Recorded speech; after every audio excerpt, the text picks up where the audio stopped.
Hello? Sam is running for State House District 22. My name is Harry Abrams. Welcome to the CCRP candidate interviews. And thank you for taking the time out of your campaign to participate in this interview process. We've extended this invitation to all candidates in this race, and I found it an asset that aids voters in making their decision. The video will appear on the Cherokee County GOP website, and every effort will be taken to maintain it exclusively on that site. The interview will be shown in its entirety. For the interview, we'll ask you around 30 questions, but can offer no prompting. There are no right or wrong answers, only your answers. We ask each candidate the same questions. If this is all right with you, I'll have everyone introduce themselves, and then I'll ask Bill to begin asking the questions. It's fine with me. Welcome, Sam. Bill Durrell, Cherokee County Republican Party. Thank you for being here. Hey, Bill, thank you. Are you currently a member of the Cherokee County Republican Party? I am a member. I've been a member for 3 years, platinum level, and I believe that I may be the longest running current platinum member that the county party has. Okay. And Sam, if you would please describe 3 pieces of legislation that you'd like to see passed, whether creating law or amending existing law. One is Obamacare. I actually sponsored an anti-Obamacare bill myself. It was the first bill that I'd ever dropped. Didn't pass, but I'd like to see that pass, and it nullifies Obamacare completely in the state of Georgia, such that as if it never existed. So that's probably the first and foremost. I'd say probably 75% of the district, talking to folks, that's their #1 issue, and so that's what I want to get rid of. After that, it's passing a budget that makes more fiscal sense than the current budget that we have. The last budget we had spent $100 million toward Obamacare, or allocated $100 million toward Obamacare, and a 5% spending increase as well. So I'd like to see a budget pass that is fiscally sound, that reduces the scale of government and reduces spending rather than increase it, as our past budgets have. And then any bill after that that increases our freedoms and reduces the scale of government is something that I would certainly be in favor of. Excellent. Thank you.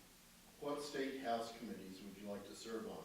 And what do you think is the most important issues for those committees for the coming term? A few different ones I like to serve on.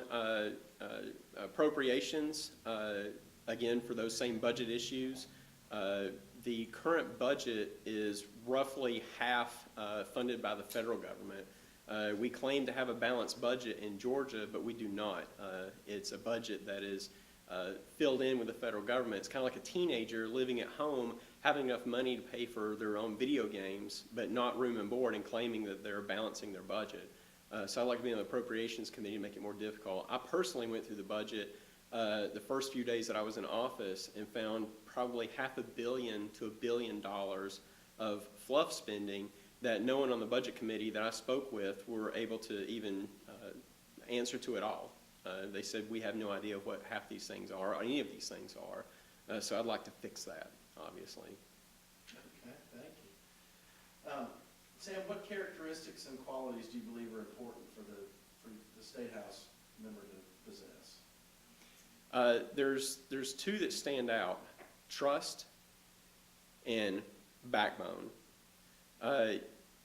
You have to know that what someone's saying, what someone says they'll do, and when they do things, that they're doing it for the right reasons. From what I've seen down in the 22 days that I've been there, those people are very far and few between, single digits. So trust is extremely important. And backbone, I mean, the pressure that's down there to do the wrong thing, to give the wrong vote, to do things counter to what your constituents want is amazing. And I brought up the budget before I bring it up again. When I was voting against the budget, I was one of 2 votes to do that. Huge pressure to do it. 5 people come up to me, put their hand on my shoulder, and they said, "You don't want to do that. That's the governor's budget bill. It's your political life will be over. They will make sure of it." And I pressed harder on that button. It takes backbone to do that. That was the first time I voted against the budget. The second time I voted against the budget, no problem at all, knowing what they're capable of, knowing those certain things. It takes backbone to do that. Otherwise, you're just voting along with a group of folks, and it's not all of them. There's great people down there, but a group of folks that do not appear to have our best interests in mind. And that needs to change. The culture down there needs to change, and it takes trust and backbone to do that. Okay.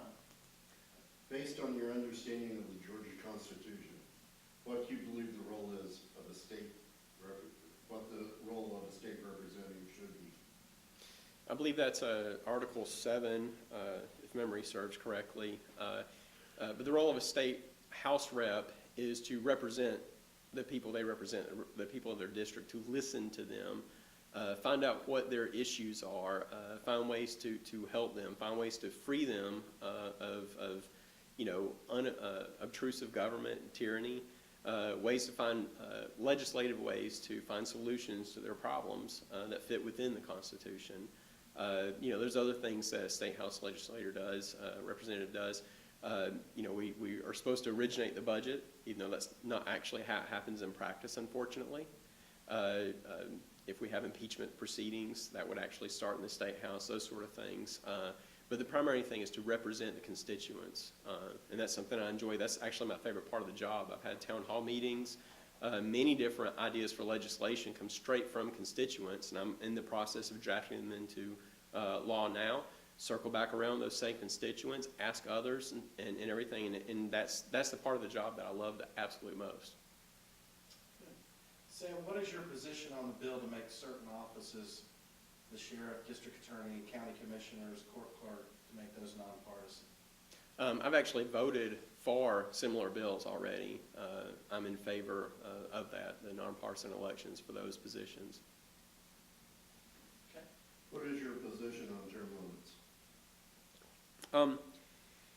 Originally, and before I was in the state house, my position was that I understand the desire for them. I didn't think that actually accomplished that much. But after being in there with certain members who have been in there for decades and seeing the power they wield and the fact that it's only a handful of people in the state house that actually they control the entire state house. Nothing happens without their approval. I realized that I will have to rethink that. That there may be, more so than most voters realize, some need for term limits, possibly just because of how the bureaucratic machine is. I'm not sure if it'll accomplish what a lot of people think it will. I still have that belief. But it's something that I want to reconsider now after being down there and actually seeing it. I have no problem changing my mind on something after seeing the facts. Okay. In your opinion, this is a three-parter. I'll read all three and then we can go back if you need to. Okay. But in your opinion, what is the purpose of the Second Amendment? Do you believe that federal gun control laws are constitutional? And does the state have the right to confiscate firearms in an emergency? The Second Amendment is there to keep the rest of the amendments intact. Without the Second Amendment, and for those voters who may not be familiar with it, which in Georgia are few, it's your right to bear arms, and it shall not be infringed. And that is to hold back government tyranny, per the Founding Fathers. You can also hunt and protect your home, from outsiders and everything. But that's the actual reason that it's in the Constitution. That's the reason it's an amendment. As far as what's the other part? Do you believe that federal gun control laws are constitutional? No, I do not. I mean, the Constitution is very clear. It said your right to bear arms shall not be infringed.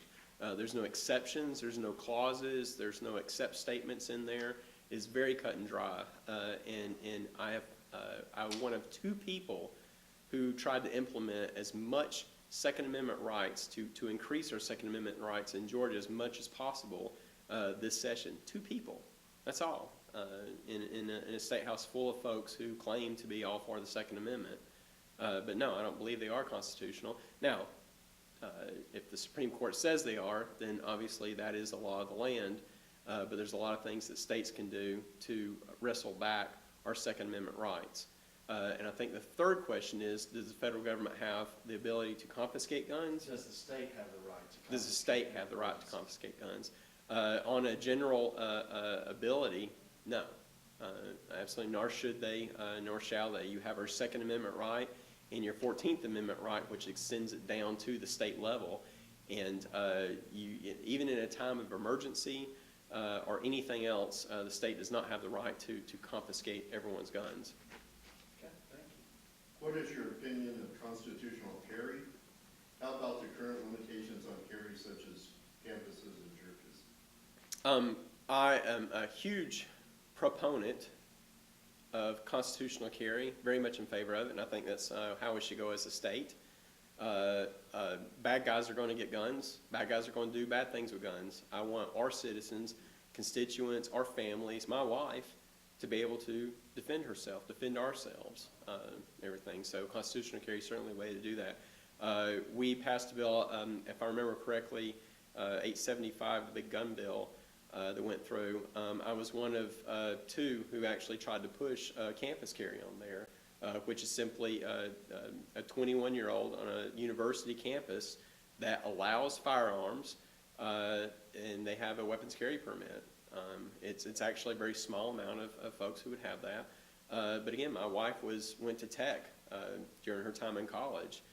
All 120 pounds of her, and I probably just shot myself in the foot saying that on tape, but all 20 pounds of her or so, and she walked through the tunnel under 575, 85, taking MARTA. You know, it's knock on wood, nothing happened to her, but her being able to arm herself and protect herself would have been better. And I don't think just because you're on a college campus, if you have a weapon carry permit, you should have less of ability to protect yourself. What does the 10th Amendment mean to you, and do you believe that states have the right to nullify unconstitutional federal laws? I think I've proven that. The first bill, again, that I sponsored was the Obamacare bill, 1014, and it does just that. It says that the federal government, the state government's not going to enforce Obamacare, but that the federal government, if they try to, is a felony in the state of Georgia, and we will help prosecute that and help defend our citizens against it. That is our 10th Amendment right as a state. And again, that was the first bill that I sponsored. So I not only believe in it, I've proven it. Okay, thank you. Are there any conditions under which you would advocate either raising existing taxes or implementing new taxes? The only time that would be necessary is if you're eliminating taxes such like the property tax, income tax, two taxes I want to get rid of entirely. I'd like to replace those with a consumption tax. So say if you had a sales tax is one version of a consumption tax, you would have to offset that, the lost revenue from property and income taxes. Now, granted, we could probably cut enough looking at the state budget that we wouldn't even have to raise raise that consumption tax at all if we had one.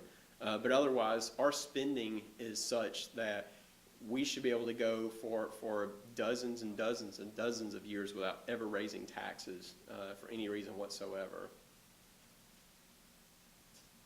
Okay, Sam, what is the state of Georgia's role in immigration, securing the border, and amnesty? Immigration is primarily under federal control, so they get to call the shots due to the Supremacy Clause. But the federal laws about immigration, Georgia can enforce and should enforce. The state collects monies for business license renewals, environmental issues, and other transactions in what can be categorized as funds. The monies collected are lumped into the general fund.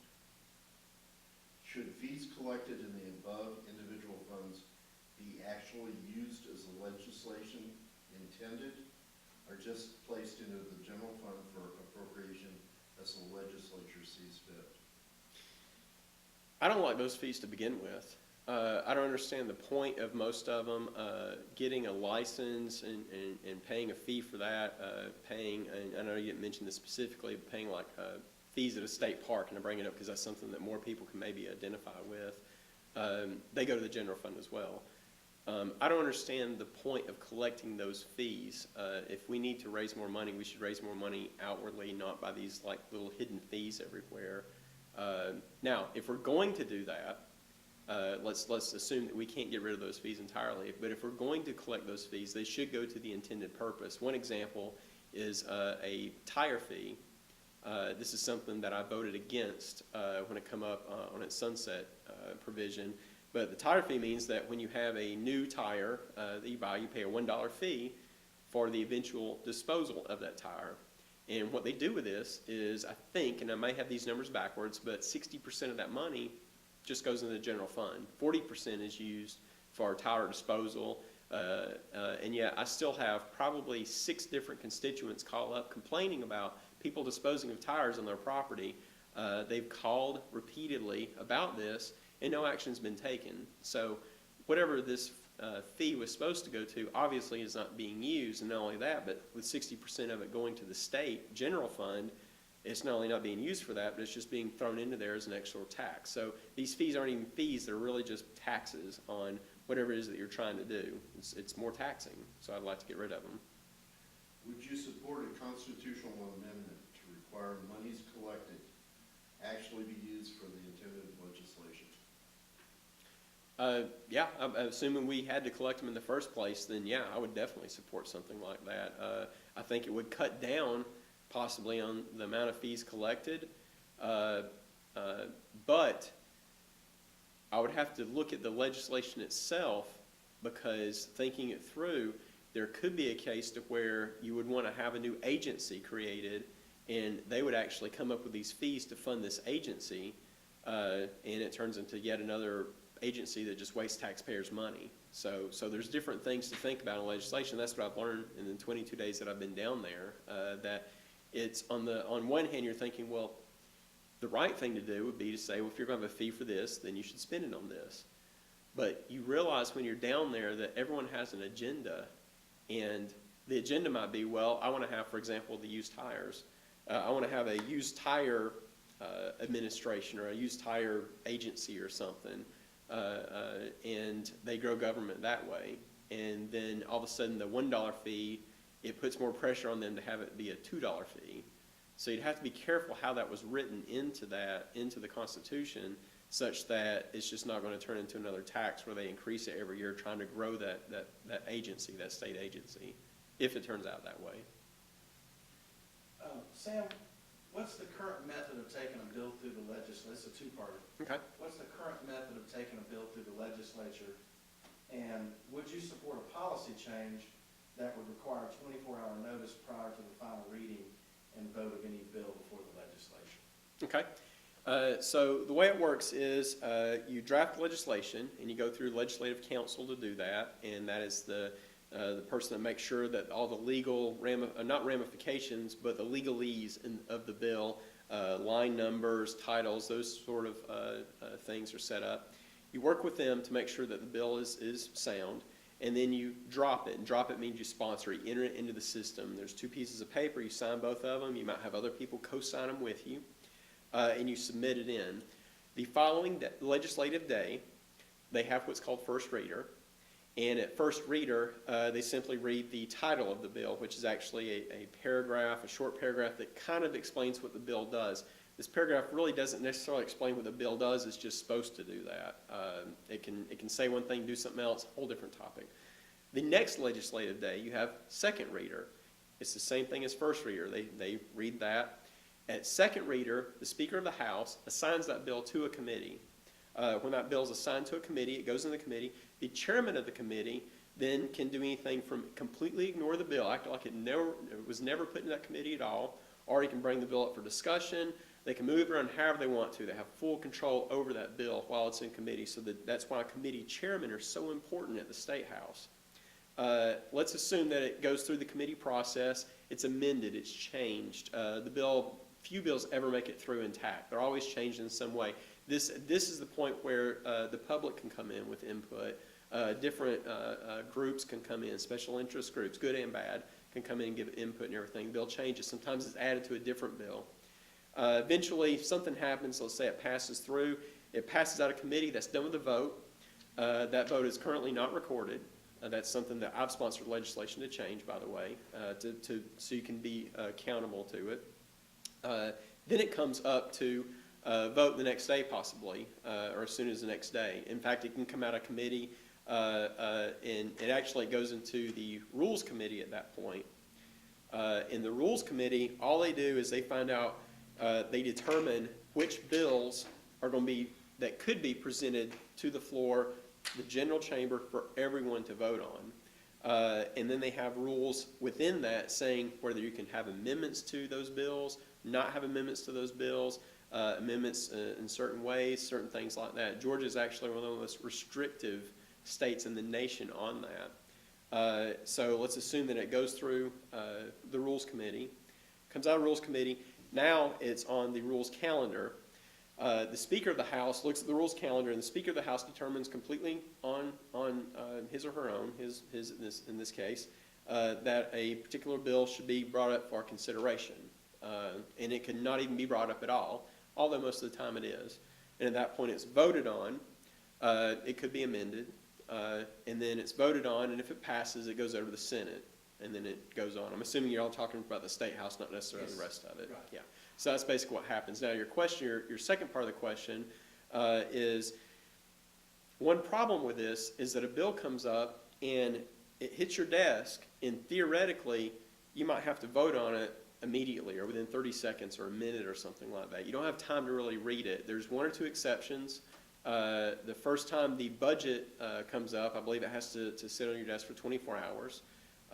And with one or two other exceptions, very small exceptions, you can just be presented with a bill and immediately have to vote on it.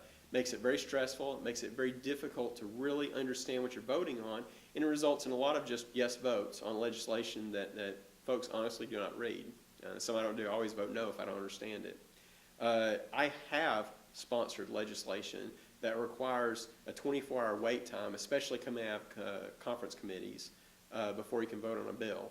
I've also voted, as I said before, to have conference committee videotaped so you can actually see what's going on. So if something's snuck in there or whatever, you can kind of tell, and you have eyes on it. This videotape and the bill is supposed to be put out online so different groups can see it. The 24 hours we mentioned, those sort of things. 3 or 4 different resolutions I've actually sponsored already and dropped into the process to fix that. And that's a huge issue at the State House. There's a lot of corruption that comes out of a lack of that transparency. Well, apparently others are concerned too. Just for the viewers, these questions were submitted from all over the district, and glad that we could include that.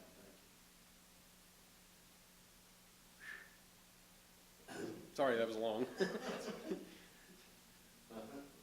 Do you support HB 309, Neva's Law, as it relates to the state requiring insurance coverage for autism? I don't remember it by number, and I don't remember that bill offhand. I know the name. Is that the autism bill, or is that the medical cannabis bill, just to make sure? Autism. I don't remember that bill offhand, to be honest, that specific bill. But repeat the question, and I'll kind of give a general, because I know the voters want to know what my views on those things are. So if you repeat it, then I'll give a general overview of what my understanding is on that. Do you support HB 309, also called Neva's Law, as it relates to the state requiring insurance coverage for autism? Okay. There was a medical cannabis bill that had this attached to it. I'm not entirely sure if this is the same one or not. The issue with mandating things for insurance is it drives up the insurance costs for everyone. I'm certainly sympathetic to families with children with autism and understand they have extra cost with doctors and people working with their children in schools and things like that. But mandating that on insurance is basically government interfering with insurance. What I believe and would prefer is that insurance is free to insure groups of people however they see fit, and that means that a family with autism, with someone who has autism, can go and purchase a plan tailored to them. As we have it now, insurance is trying to include the kitchen sink, where you have senior citizens paying insurance fees for maternity leave. and things that they will never experience for the rest of their life, 20, 30 years of paying for maternity leave. So the free market interfering with insurance is causing insurance rates to go up. And so I'd probably be against that bill without knowing it firsthand. And I believe that's part of the bill that was attached to the medical cannabis bill that basically everyone was in favor of, and that's what killed it, if memory serves correctly. That was the next question, is do you support the medical marijuana bill that came up this previous session? current one? Yeah, I actually sat next to the bill's sponsor, and it was heartbreaking that did not pass. I definitely support it. And just so the folks at home understand, it's not even medical marijuana like in Colorado. It's cannabis oil. It's an oil that has less than 0.08, if memory serves, 0.08% THC in it. You could eat a bucket of this stuff and you'd never get high. You can't. It's impossible to get high off of it. There's these children with seizures, have 100 seizures a day, and they're going to die. You can't. Your brain, the little bodies, you cannot sustain that. And they watch as their child every few minutes goes through another seizure until it kills them. This oil is about the only thing that's been found to work. All the other medications, they reduce it by some small percentage.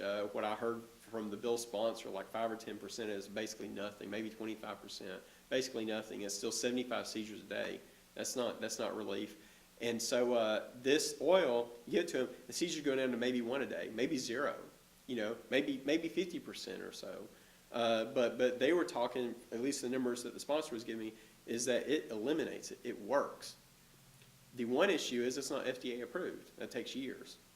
Now, in certain things, if we're talking about, like a new kind of Band-Aid or something, okay, whatever. We don't want people getting an infection from a Band-Aid and killing them. We're talking about children that are going to die anyway.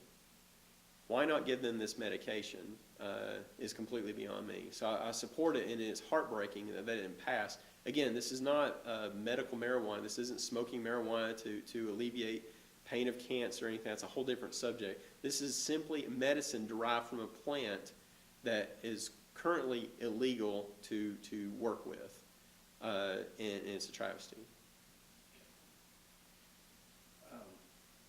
You touched on it a minute ago, but what is your position on the Affordable Care Act? I am not in favor of the Affordable Care Act, also known as Obamacare, and I actually tried to call it the Affordable Care Act, and it never works. I always want to call it Obamacare. It's for the first time in history, the American people have been forced to buy a product from a private company, and that is what we're stuck with Obamacare. And one of the reasons that I fight it so much, it was the first bill I sponsored. I used every procedure that I could devise, worked with different groups, everything I could do to push my anti-Obamacare bill. And the reason is this is not going to be the last time that they try to have such a mandate. This is the first of probably many that will continue to erode our freedoms. Since then, I've already walked. I've visited, my team and I have visited probably 12,000 people. And all I hear are stories about how they're losing their insurance, their premiums are going up, they lost their job because of insurance and things like that. Regardless, even if the website worked perfectly, even if the insurance, even if everything was great, it's still not a direction this country needs to take at all. So I'm opposed to it in every way possible. Okay. When is the government allowed to take actions inconsistent with the Constitution? Never. That's easy. All right. Yeah. Sam, the school system's millage rate is currently capped at 20 mils. Are there any conditions in which you would support an increase in that 20 mil cap along with your delegation? I can't foresee anything.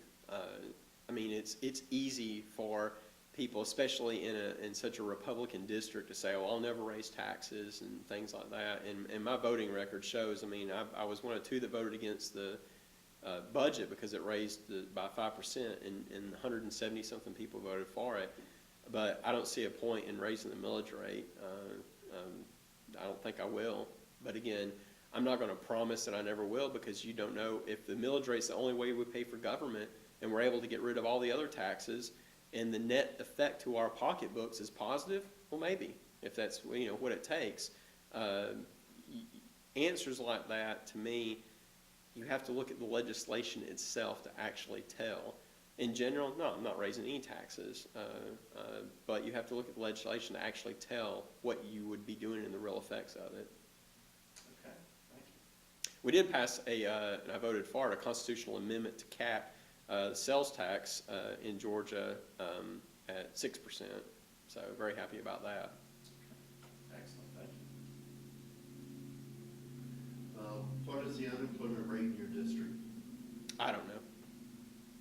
It could be anywhere from 6% to 12%, but it would have no bearing on how I would vote or anything. So it's a statistic. I mean, that's all. Sam, do you accept donations from outside your district? And if yes, how do outside district donations affect your decision making? The only donations I accept from outside the district are people I know, people who support me. I know them personally. I chat with them on the phone, those sort of folks. With the exception of maybe one or two all over the state, those one or two people I've known for 20 years. Most come from in the district or very close by. But I refuse to take money from PACs, from businesses. I've turned down every single penny. Down at the State House, I'm the only State House rep down there to refuse to even accept any sort of lobbyist gift, trinket, food, anything. I've instructed the staff down there to not put it on my desk to begin with. I've instructed my assistants to not allow it into my office to begin with. And if it somehow makes it past them, I take it and I throw it straight in the trash without even giving it a second thought. It could be a brick of gold worth $1 million, and I'll do the same thing. It's not mine. I consider all those things poison. The only money that I accept, the only funds that I accept are from just voters, regular folks. That's who I want to be beholden to, not some business. I don't want to be beholden to other state house reps because they already get a vote, and I'm here to represent the people of District 22. Okay, well, that was actually the next question was, are you receiving PAC or lobbyist contributions? No, I've turned down probably in the thousands at this point. In fact, if it's someone I know and they happen to write me a check and that check is from their business, I return that check. I said, I'm not even taking this. I know you, and I know that you're not, but I said I don't take any business funds or anything, PACs, and I've done that multiple times. Okay, thank you. Please describe the geographic boundaries of your district. How much of your district includes Cherokee County? Cherokee County is about 80-ish% geographically. If you start up in the area, Nelson area, northern part of Cherokee, 575, district goes just across 575, comes down very close to Highway 5, thereabouts, not quite, but kind of, on down straight to the Bradshaw subdivision. There's a big chunk there. You cut across Fulton. It goes into Fulton a couple of miles. The Cherokee-Fulton line is kind of a diagonal, and it follows that diagonal roughly a few miles. Comes back up the Cherokee County line. Midway Road, there's about a 2-mile width where Forsyth County kicks out. And Forsyth County is about 15% or so. Fulton County is about 5% or so geographically. And then you come back up to Midway, up to the very top of Cherokee and straight across. Okay. Excellent, thank you. Sam, for solutions to the traffic and other infrastructure issues, do you support the regional approach, such as the Atlanta Regional Commission, or another method of dealing with these issues? I actually co-sponsored HB 195, which allows counties to work together on transportation issues. It's something that I campaigned on, and I was very happy to co-sponsor that. To answer the question, that is kind of the opposite of the regional way of doing things. The issue that I have with the regional way of doing things is that there's unelected officials that wind up taking control of the money and making the decisions on the road. So if you ever wonder why, like a SPLOST, for example, all the money might go to one part of a county or one part of a region and not the other, it's because, well, those are the folks that have the most pull. Where the county approach suggested by HB 195 actually says that a county has to enter in with another adjacent county, and they would only do that if they agreed, and they'd only do that knowing that they would have to have the support of their voters when it comes election time. I prefer that method much more because it keeps the money under control of our elected officials. What should the state's role be in regards to alternative energy sources or subsidies? None. The state should not be picking favorites on that. Leave that up to the folks who produce the energy. It's in their best interest to have the most cost-effective method of producing energy or transmitting energy. Leave it up to them. The state shouldn't be picking favorites. What do we know? What does a legislator know about that? Nothing. All we do is get in the way. Okay. Sam, there are a number of issues the agriculture industry is facing in Georgia, including water use, state and federal regulation compliance, tax reform, and immigration reform. What is your plan to address these issues for the agricultural community in Cherokee County? There's a water war going on, as funny as that sounds, and it's been going on for a while, and it's going to get worse. We have counties kind of that are or will be fighting, communities that can and will be fighting, states that can and will be fighting. Tennessee, Alabama, Georgia, Florida, all the way down to different communities. I've seen legislation on water rights and managing water resources, and a lot of it makes me very nervous because to me, it goes too far too fast. For example, we don't want a drought to keep us from having drinking water. But we don't need a bill, and I've seen these and voted against them, we don't need a bill that would allow some water authority to take control of our backyard creeks that might be as wide as our arm is wide, or something like that, or even drainage runoff in a ditch that only has water in it during the rain period, and they're trying to regulate that. So what I've seen is appears to be some sort of land grab that I don't like. I haven't been able to dive deep enough to see what the ramifications are, but those sort of things make me extremely nervous and make me want to vote against that sort of legislation.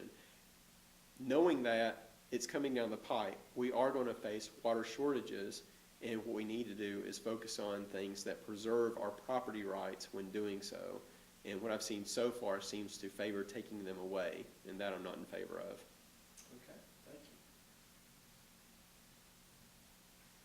What is your opinion on the Common Core State Standards Initiative? I'm against it for a few reasons.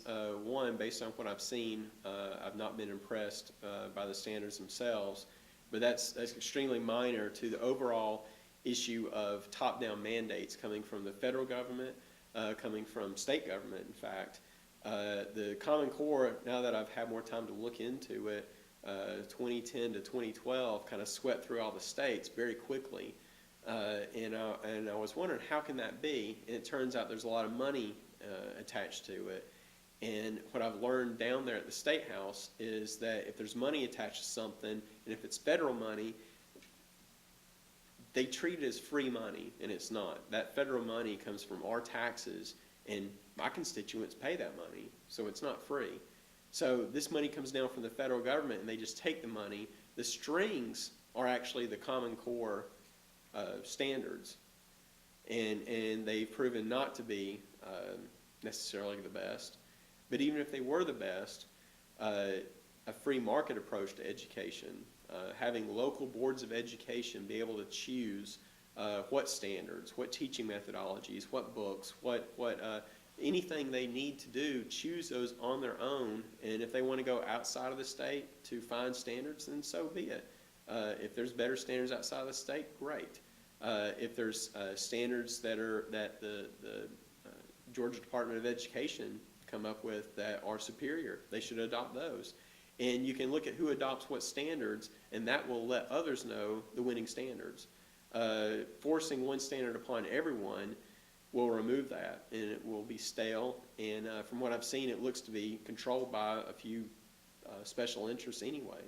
So I'm against it, and I'm against any other top-down mandate as well.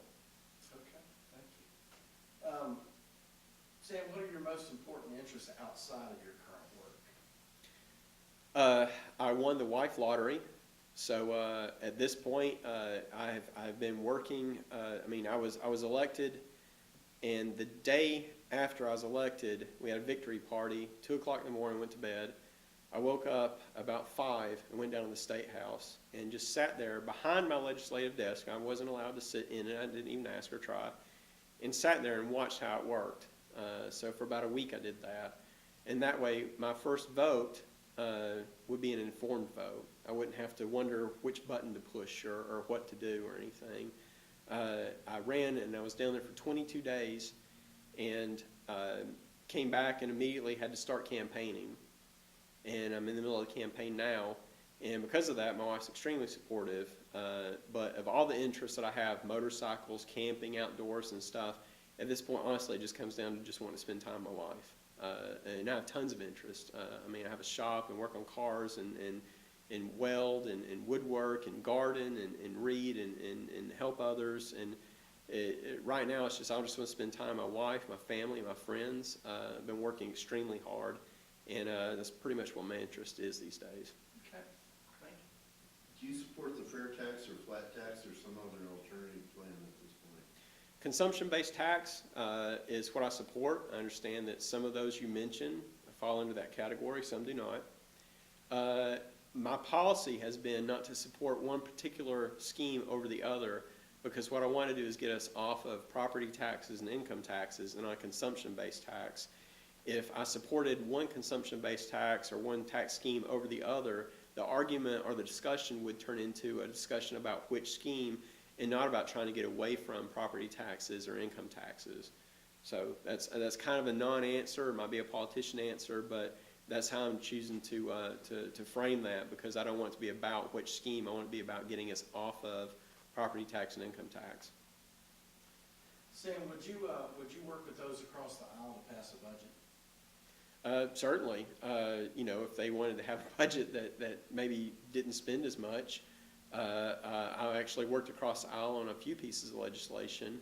There's a lot of bills that I sponsored, and some I thought would actually help those across the aisle as much as those in my own party. And so I went to those, I went to the folks across the aisle just as if they were anyone else. To me, it's not about Republicans or Democrats when you're down there. It's about legislation that helps your constituents, that helps the state of Georgia, and that's it. So I don't care what party they're from, and anyone who sees differently on that, in my opinion, is not doing what they should be doing as a representative. Have you ever had any license revoked or not renewed for cause, or been the subject of professional discipline, or cited for breach of ethics or unprofessional conduct by any bar association, disciplinary committee, court, administrative agency, or other professional group, or have you been expelled from any organization? If so, please explain. No. Have you or has any organization or business under your control ever declared bankruptcy or been sued or currently facing liens or other financial issues? Explain. No. Have you ever been arrested or convicted of any crime excluding minor traffic offenses? No. Please describe one instance in which you faced an ethical dilemma and how you resolved it.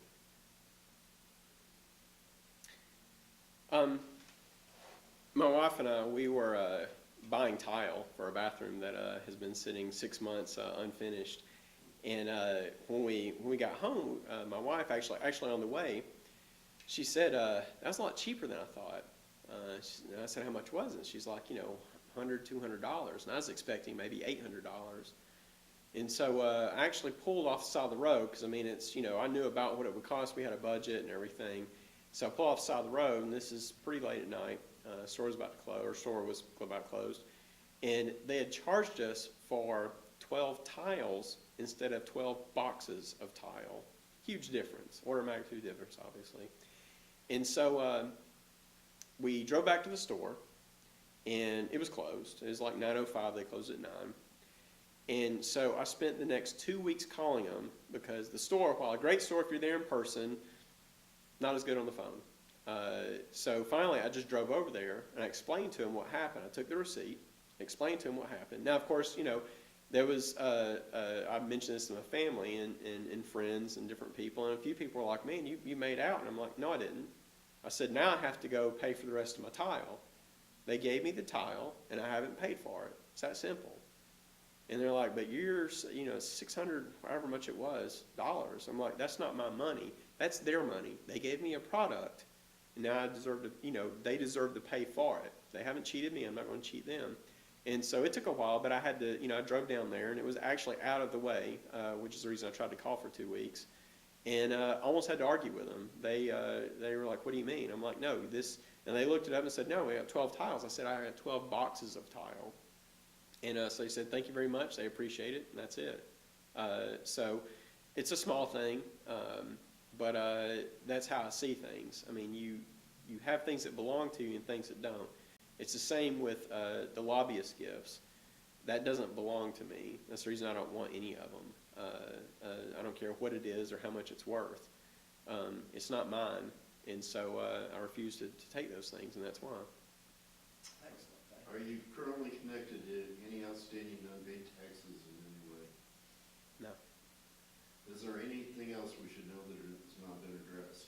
Now is your time to speak directly to your voters. Okay. Well, again, my name is Sam Moore. I'm running for re-election, House District 22.